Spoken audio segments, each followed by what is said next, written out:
1997년 11월 우리나라에 충격적인 사건이 발생했습니다. 다들 기억하시겠지만 바로 IMF 외환 위기였습니다. IMF로 인한 그 위기가 한창이던 1998년 여름 어떤 신문에 한 분의 자살 사건이 보도가 되었습니다. 이분은 한때 잘 나가던 중견 사업가였습니다. 처음엔 사업이 날로 번창하고 아이들도 아무 탈 없이 대학 다니며 공부를 잘하고 있었습니다. 그러던 어느 날에 이 IMF가 찾아온 것입니다. 결국 부도로 사업을 포기해야 했고 또 아이들은 학비가 없어서 다니던 대학을 휴학해야만 했습니다. 설상가상으로 있던 집도 차압당해서 넘어가고 이제 달동네 방 한 칸 겨우 구해가지고 온 식구가 이 한 방에서 살게 되었다라고 합니다. 그러기를 수개월째 결국 이분이 선택한 것은 자살이었습니다. 사실 당시에 중소기업들 부도나는 것들이 너무나 다반사였고 또 마음 아프지만 자살하시는 분들도 너무나 많았기 때문에 무슨 대수롭지 않은 이야기를 하시는 거냐라고 하시는 분도 계시겠지만 제가 이 기사를 소개하는 이유는 그분이 남긴 유서 때문입니다. 그분의 시신 옆에 놓여져 있던 작은 종이에 쓰여진 아주 짤막한 유서, 이 유서가 기사화되었는데 거기에는 우리의 마음을 참 안타깝게 하는 글귀가 적혀 있었습니다. 그 내용이 이렇습니다. 내 인생의 모든 문은 닫혀버렸다. 어디들 가도 열려있는 곳이 없다. 사방이 막혀있다. 여보 미안해. 하지만 이 길 밖에는 내게 열려있는 문이 없구려. 얘들아 이 아빠를 용서해야 돼요. 사랑하는 성도님들, 다들 경험해 보셔서 잘 아시겠지만 어느 인생이라고 닫힌 문이 없겠습니까? 누구의 인생이라고 닫힌 문이 없겠습니까? 특히나 그리스도인들의 인생이라고 과연 닫힌 문이 없겠습니까? 한국교회는요, 만사형통이라는 말을 정말 좋아합니다. 한국교회 성도님들 중에는 무슨 일을 만나든지 만사형통하리라 라는 이 찬송 가사를 너무나 좋아하시는 분들이 많습니다. 하지만 문제가 있습니다. 이런 분들 중에서는 실제로 성경이 말하고 있는 이 형통의 본질적인 뜻을 오해하신 경우들이 많고 또한 그리스도인의 삶에서도 닫힌 문이 있을 수 있다고 하는 이 성경이 분명히 말씀하고 있음에도 불구하고 절대로 그런 것은 믿지 않으려고 하시는 그런 경향이 있다는 것, 이것이 문제라는 것입니다. 하지만 성도님들, 살아보시니 어떠셨습니까? 우리의 하는 일이 항상 순풍에 돛단 듯 그렇게 살아가지는 인생이었습니까? 하는 일들마다, 손대는 일들마다 다 승승장구하고 만사형통한 그런 인생이었습니까? 안타깝게도 그렇지 않았을 것입니다. 인생이라는 것에는 노를 져서 잘 가고 있는데 아무런 경고 없이 갑자기 폭풍우가 들이닥칠 그런 때가 있더라는 것입니다. 인생이라는 것에는 그렇게도 활짝 열려 있었던 것처럼 보였던 그 문이 내가 다가갔을 때는 갑자기 꽝 하고 닫혀버릴 때가 있더라는 것입니다. 그런데 진짜 문제는 많은 성도님들이 이런 절망적인 순간이 오면 어떻게 해야 한다는 것에 대해서 생각해 보지를 않았고 절망의 순간이 자신에게 찾아온다는 것을 믿으려 하지도 않았던 터라 예수를 잘 믿는다고 하는 사람들조차도 절망의 순간에 대한 대처법을 잘 모르더라는 것입니다. 그래서 이런 절망의 순간이 오면 제대로 대처를 하지 못하는 바람에 희망도 잃어버리고 신앙도 잃어버리고 그래서 모든 것을 잃어버리다 도저히 안 되겠다 싶었는지 심지어 예수 믿는 크리스천이면서도 불구하고 자기 목숨마저 버리는 사람들이 있더라는 것입니다. 앞서 우리가 본 자살하신 그 중소기업 사장님도 교회를 잘 다니셨던 분이시다라는 것, 그것이 바로 그 증거가 아니겠습니까? 사랑하는 성도님들, 이렇게 우리의 인생의 문이 막히고 막다른 길에 이르렀을 때, 그래서 믿음이 흔들리고 이 심정의 요동침이 강하게 올 때, 바로 그럴 때 우리가 저지르기 쉬운 실수가 하나 있습니다. 다름이 아닌 바로 좌절, 혹은 낙심하는 것입니다. 어느 목사님께서 설교 중에 드신 예화인데 그저 재밌는 픽션, 그러니까 지어낸 이야기이지만 제 가슴에 참 와닿았던 내용이라서 제가 우리 성도님들께도 전해드리려고 합니다. 어느 날 한 고참 마귀가 마귀짓을 한 지도 참 오래되었고 나이도 많이 잡수신지라 이제 은퇴를 하기로 결심을 하게 되었다라고 합니다. 그런데 이 마귀가 워낙 마귀 세계에서는 유능하기로 소문난 마귀라서, 즉 사람을 죄짓게 만드는 데는 아주 탁월한 능력을 가졌던 마귀라서 은퇴를 앞두고 초짜 마귀들 앞에서 강연도 하고 자신의 비법도 전수해주고 했었다라고 합니다. 픽션입니다.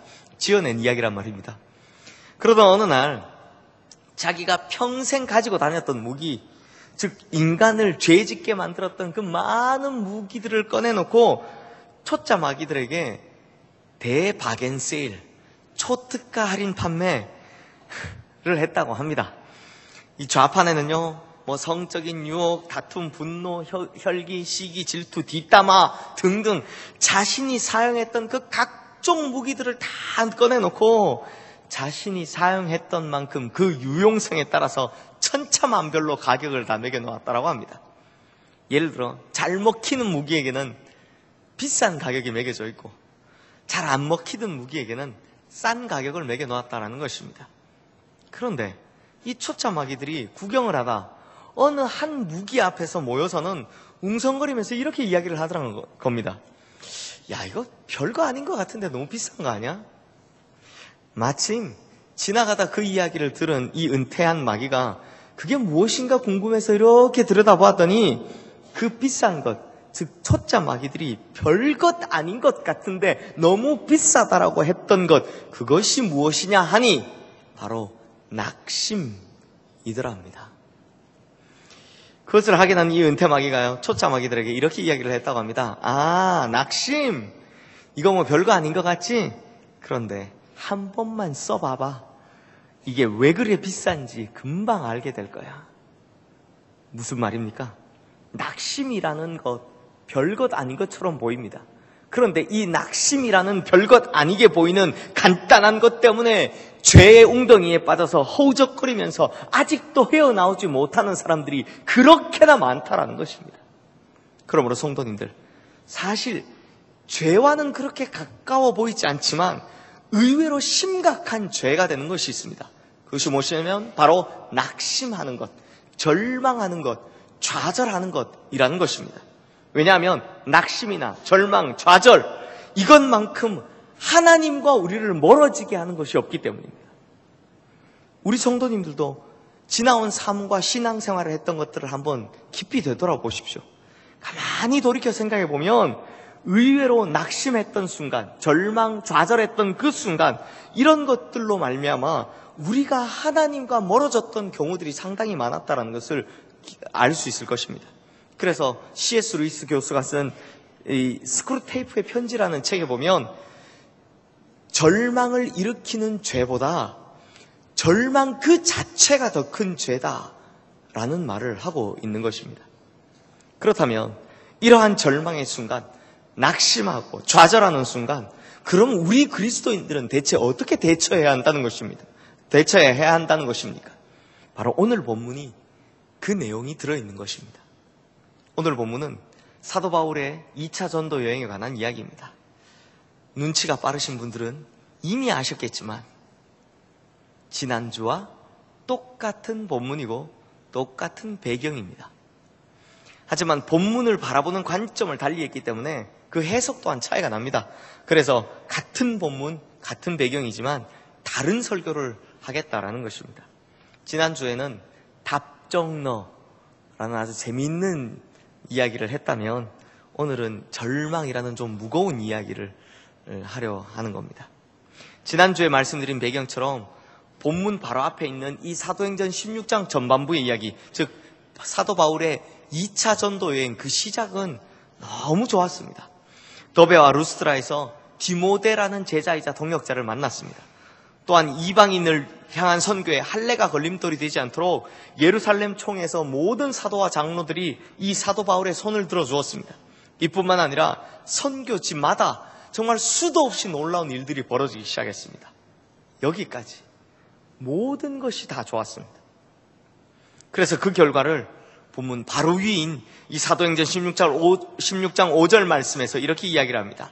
이에 여러 교회가 믿음이 더 굳건해지고 수가 날마다 늘어가니라 부응하고 있다라는 것입니다.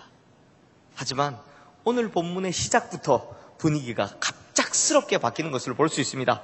오늘 본문 6절에서 7절 말씀을 함께 읽겠습니다. 성령이 아시아에서 말씀을 전하지 못하게 하시거늘 그들이 부르기아와 갈라디아 땅으로 다녀가 무시아 앞에 이르러 비두니아로 가고자 애쓰되 예수의 영이 허락하지 아니하시는지라. 바울은 1차 전도 여행 지역이었던 이 아시아에서 계속 복음을 전하려고 했습니다. 그런데 아시아에서 말씀을 전하지 못하도록 누가 막으셨다라고 합니까? 바로 성령께서 막으셨다라고 합니다. 아니, 주님께서 복음 전하라고 하셔서 지금 목숨 걸고 복음 전하러 가는데 복음 전하러 가는 그 길을 성령께서 막으시다니요. 도무지 이해가 안 되는 것입니다. 하지만 성령께서 막으시기에 어쩔 수 없이 바울 일행은 이제 부르기아와 갈라디아 땅을 거쳐서 북쪽으로 올라가기 시작합니다. 즉 바울은 다시 아시아로 가고 싶었던 것입니다. 그래서 터키 대륙의 서북쪽에 위치한 무시아에 진출한 이 바울 일행은 이번에는 무시아를 거쳐서 북쪽 지방 비두니아에 가서 복음을 전하고 싶었습니다. 오늘 본문 7절 말씀에 비두니아로 가고자 애쓰되라는 이 표현에 보면 굉장히 애썼다라는 표현이 있는데요. 여기서 애쓰다라는 헬라어 단어 페라이조는요, 상당한 노력을 기울였다, 분투하고 있다라는 뜻입니다. 그러니까 바울이요, 비두니아로 가기 위해서 자신이 엄청난 노력을 기울이고 있었다라는 것입니다. 하지만 그렇게도 애썼음에도 불구하고 이번에는 예수의 영이 허락하지 않으십니다. 성도님들, 참 이상하지 않습니까? 아니, 예수님께서 땅 끝까지 이르러 내 증인이 되라고 하셔서 복음 전하러 가는데 성령께서 막으시고 예수의 영이 허락하지 않으신다니, 이거야말로 정말 이해가 안 되는 일입니다. 게다가 오늘 본문 6절 말씀에 말씀을 전하지 못하게 하시거늘 이라는 말에서 이 못하게 하셨다라는 이 단어는 헬라어로 콜로스라는 단어인데요, 이 단어의 원어적인 의미는 잘라버리다 이런 뜻입니다. 이 단어가 보통 언제 쓰이냐면 나무 가지치기 할 때 나무 가지를 잘라버리다, 이때 쓰는 겁니다. 그러니까 이 표현을 예를 들면 시흥에서 위쪽인 영등포로 가야겠다라고 했는데 하나님께서 그 길을 잘라버리셨고, 그래서 이번엔 다시 방향을 틀어서 아래쪽인 안양으로 가야 되겠다라고 했는데 이번에도 하나님께서 그 길을 잘라버리셨다라고 하는 것입니다. 그러면 이제 어디로 가야 합니까? 바울도 마찬가지입니다. 복음을 전하러 가야 하는데 그것이 사명인데 오히려 가는 곳곳마다 복음을 전하지 못하도록 하나님께서 그 길을 다 잘라버리셨다라는 것입니다. 성도님들, 바로 이럴 때를 절망이라고 하는 것입니다.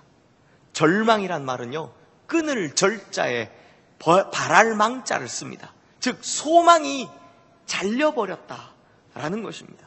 사방의 문은 다 막히고 어디로든 가야 하는데 갈 길들이 다 잘려져 버린 바로 이 순간을 절망의 순간이다 라고 하는 것입니다.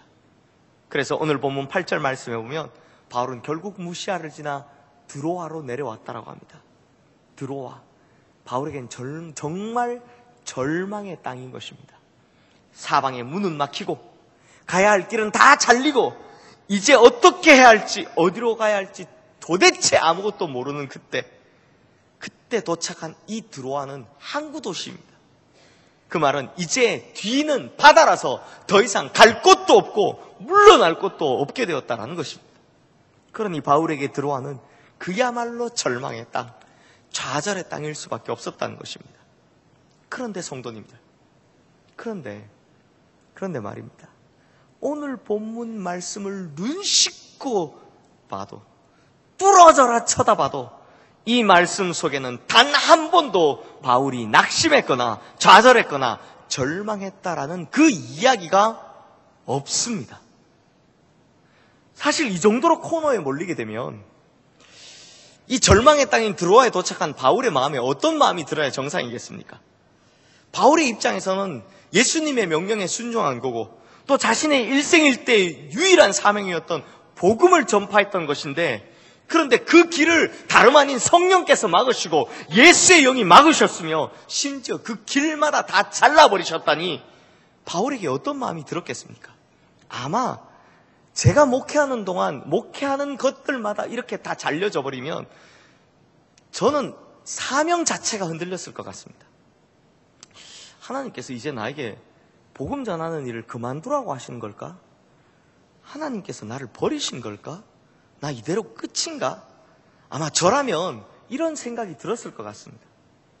그런데 바울은 그 어떤 낙심이나 좌절이나 절망을 표현하지 않습니다. 그러면 오늘 본문에는 바울의 낙심이나 좌절, 절망 대신 우리에게 바울이 무엇을 했다고 말씀해주고 있습니까? 우리에게 본문이 무엇을 말씀해주고 있습니까? 바로 하나님께서 그 절망의 땅에서 보여주시는 새로운 소망이 있다는 것을 말씀해주고 있습니다.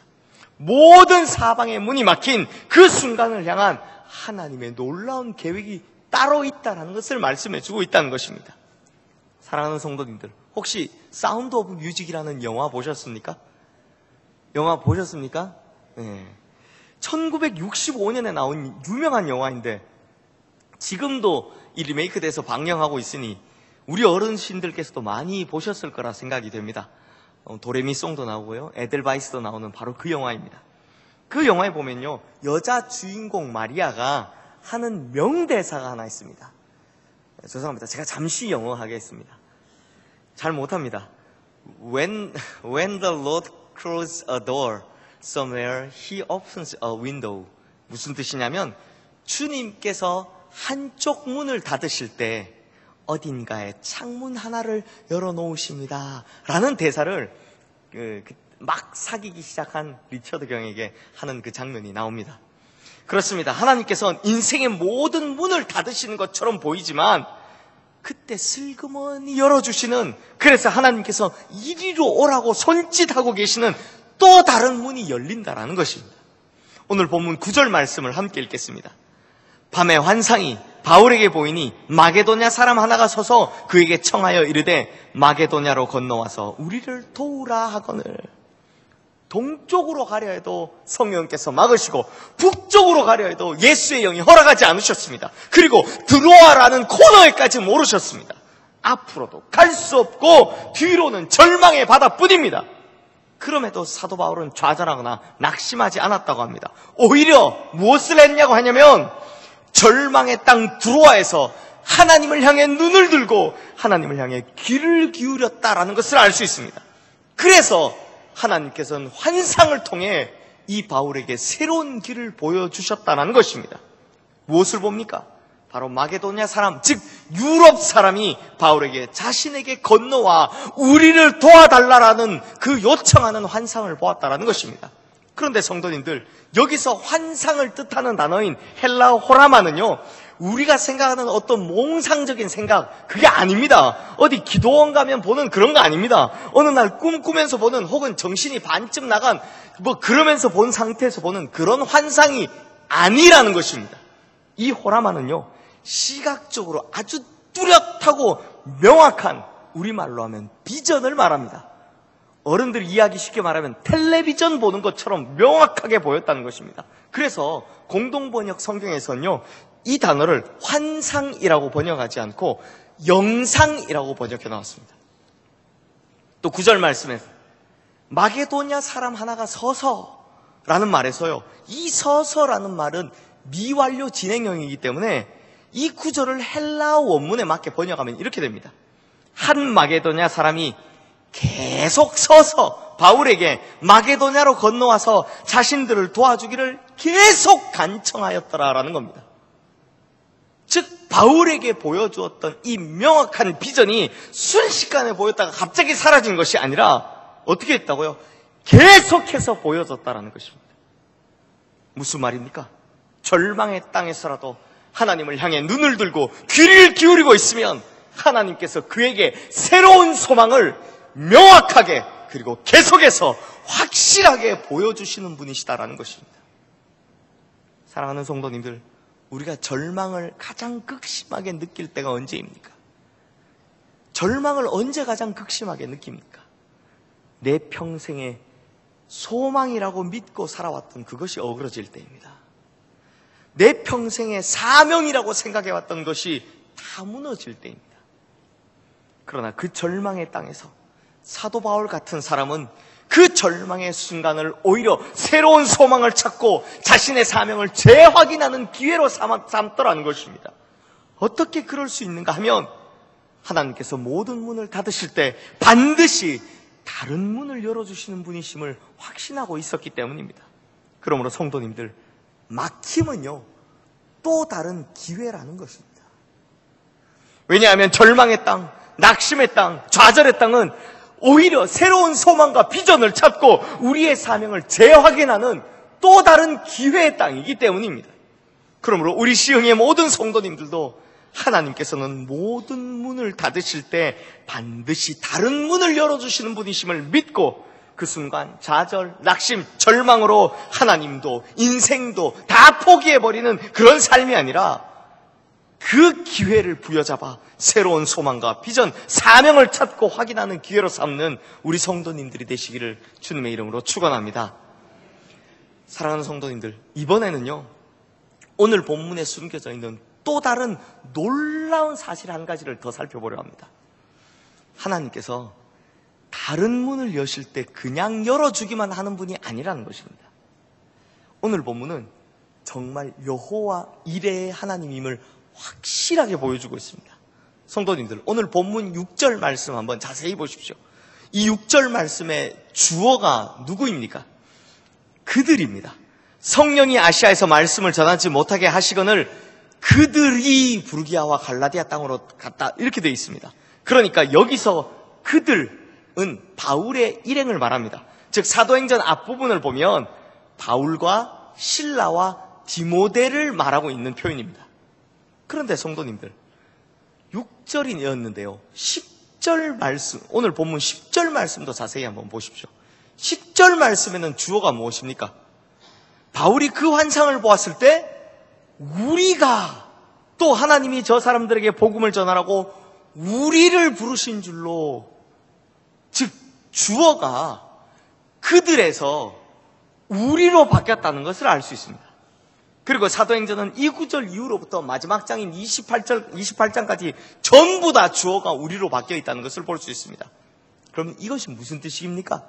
왜 3인칭에서 1인칭으로 바뀌었습니까? 무슨 뜻이겠습니까? 정확한 뜻은요, 사도행전을 기록한 그 사람, 바로 그 사람이 이 절망의 땅인 드로아에서부터 이 무리에 합류했다는 것입니다.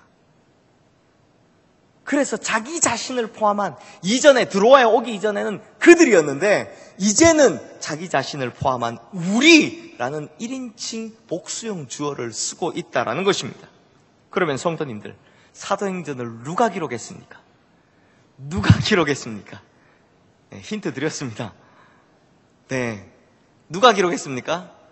네, 누가가 기록했습니다. 바로 누가복음을 쓴 누가가 기록했습니다. 그렇다면 지금 무슨 일이 벌어졌다는 것입니까? 모든 길이 막혀서 바울의 일행이 더 이상 갈 곳이 없었던 그 절망의 땅 드로아에 도착한 바로 그때에 하나님께서는 거기서 그들과 합류할 누가라는 사람을 예비해 두고 계셨다는 것입니다. 바울의 일행에게는요, 어쩔 수 없이 가게 된 절망의 땅 드로아였지만 하나님께서 바로 그곳에서 누가를 만나게 하시고 이제는 누가가 바울의 일행에 합류할 수 있게 되었다는 것입니다. 그러면 하나님께서 왜 누가를 합류하게 하셨을까요? 갈라디아서 4장 13절 말씀에 보면요, 아시아로 가고자 했던 바울이 성령께서 그를 어떤 방법으로 막으셨는지에 대해서 상세하게 기록해주고 있습니다. 내가 처음에 육체의 약함으로 말미암아 너희에게 복음을 전한 것을 너희가 아는 바라. 즉 이 말은 성령께서 바울의 몸을 아프게 하셔서 아시아로 못 가고 유럽에 있는 갈라디아로 가게 하셨다라는 뜻입니다. 그러면 몸이 아픈 사람은 누구입니까? 바울입니다. 그럼 누가는 어떤 사람입니까? 네, 골로새서 4장 14절 말씀 보면 누가의 직업은 의사라고 나옵니다. 그러므로 바울이 몸이 아파 실패했던 그 순간, 육체의 가시로 실패했던 그 순간, 바로 그때 하나님께서는 의사인 누가를 그 몸이 약한 바울의 동역자로 예비해 두고 계시다는 것입니다. 그리고 어디서 그를 만나게 하십니까? 가장 절망했던, 코너에 몰렸던 그 땅 드로아에서 만나게 하셨다는 것입니다. 실제로 바울은요, 그의 생애 말년 로마에 가서 예수님을 전하다 참수형을 당하기까지 매질당하고 채찍질당하고 옥살이가 반복되는 고통 속에 살았습니다. 게다가 바울은 평소에 지병을 앓고 있었습니다. 바울이 참 약한 체질이었다는 것이 성경 곳곳에서 드러납니다. 그래서 하나님께서 누구를 붙여주신 것입니까? 이 의사였던 누가를 붙여주셨다는 것입니다. 게다가 누가는요, 유럽 문화권에 자랐기 때문에 이 바울이 가는 3차 전도 여행, 유럽을 향한 전도 여행에 너무나 합당하고 알맞은 사람이었다는 것입니다. 그리고 분석적이고 논리적이며 언어와 필력에 탁월했던 누가였던 만큼 바울의 일거수일투족을 기록하게 해서 그 기록이 바로 지금 우리를 위한 이 하나님의 말씀, 사도행전이 되었다는 것을 알 수 있다는 것입니다. 사랑하는 성도님들, 생각해보면 생각해볼수록 정말 놀라운 하나님의 계획이 아닐 수 없습니다. 이렇듯 하나님께서는 인생의 모든 문들을 막으셨을 때 반드시 또 다른 문을 열어주시는 분이십니다. 뿐만 아니라 우리가 그 길로 가기에 부족한 면이 있다면 하나님께서는 우리를 도울 귀한 누군가를 붙여주시든지 아니면 다른 어떤 방법을 펼쳐주시든지 간에 그 길을 가는 것을 가능하게 만들어주신다는 것입니다. 그러므로 성도님들, 믿음이라는 것이 무엇입니까? 무엇이 믿음입니까? 믿음은요, 내 인생의 문들이 꼭꼭 다 막혀있을 때도 하나님은 여전히 나를 사랑하신다고, 하나님은 여전히 전능하신 분이시기 때문에 내가 생각지도 못한 일과 생각지도 못한 때에 반드시 내 앞에 놀라운 일들을 펼쳐주실 거라고, 새 길을 열어주실 것이라고 믿는 그것, 그 순간에도 믿는 그것이 바로 진짜 믿음이라는 것입니다. 그러므로 우리 시흥의 성도님들도 이 진짜 믿음을 가지고 두려워하지 마시고 담대히 나아가서 하나님께서 예비하시는 그 많은 은혜와 축복을 누리며 새로운 소망의 길을 걸어가시게 되는 우리 성도님들이 되시기를 주님의 이름으로 축원합니다. 말씀을 마무리하겠습니다. 우리 성도님들 시편 23편 좋아하시죠? 많은 분들이 좋아하시고 또 심지어 외우시는 분들도 많을 거라 생각이 됩니다. 이 시편 23편이 이렇게 시작됩니다. 여호와는 나의 목자시니 내게 부족함이 없으리로다. 그가 나를 푸른 풀밭에 누이시며 쉴만한 물가로 인도하시는도다. 내 영혼을 소생시키시고 자기 이름을 위하여 의의 길로 인도하시는도다. 얼마나 좋습니까? 참 힘들 때 우리 머릿속에 정말 푸른 풀밭, 쉴만한 물가만 그려봐도 너무나 좋습니다. 그런데 문제는 그 다음 절인 4절 말씀은 잘 외우시면서도 절대로 안 받아들이시려 한다는 것입니다. 이어지는 4절 말씀 어떻게 됩니까? 내가 사망의 음침한 골짜기로 다닐지라도 해를 두려워하지 않을 것은 주께서 나와 함께 하심이라. 주의 지팡이와 막대기가 나를 안위하시나이다. 성도님들, 이 시편 기자의 고백, 즉 다윗의 고백에 의하면 우리의 인생의 사망의 음침한 골짜기를 걸을 때가 있다는 말입니까? 없다는 말입니까? 있다는 말입니까? 없다는 말입니까? 네, 분명히 있다는 말입니다. 내 인생에도 사망의 음침한 골짜기를 다닐 때가 있다라는 것입니다.